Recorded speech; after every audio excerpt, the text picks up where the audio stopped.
বাড়িতে কেউ আছেন? এই সময় আবার কে ডাকছে? হ্যাঁ বলেন। সালমাকে, সালমার নামে একটা পার্সেল আছে। পার্সেল? সালমা, তোর নামে একটা পার্সেল আছে, বাইরে আয়। কই দেখি। এখানে একটা সই করে দেন।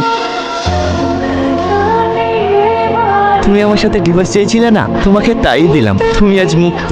আমাকে ছেড়ে যদি তুমি সুখে থাকো, তাতেই আমি খুশি। তোমার সুখের পথে কখনো কাটা হয়ে দাঁড়াবো না। তুমি ভালো থেকো। আর হ্যাঁ, তোমার এই পাগল প্রেমিকের তো লাখ লাখ টাকা ছিল না, তবুও ইচ্ছে ছিল বইয়ের শখ পূরণ করা, তাই আমি বিদেশে গিয়েছিলাম। এই জানো, আমি দিনরাত পরিশ্রম করে আমার জন্য শখের জিনিসটা কিনেও ফেলেছি, কিন্তু নিয়তির কি খেলা দেখো, যা শখ পূরণ করতে বিদেশে গিয়েছিলাম, এসে দেখি তাকে হারিয়ে ফেলি। তাই তার শখের জিনিসটা তার কাছেই পৌঁছে দিলাম। আমি গিফট চাইনি গো, আমি শুধু তোমাকেই চাই।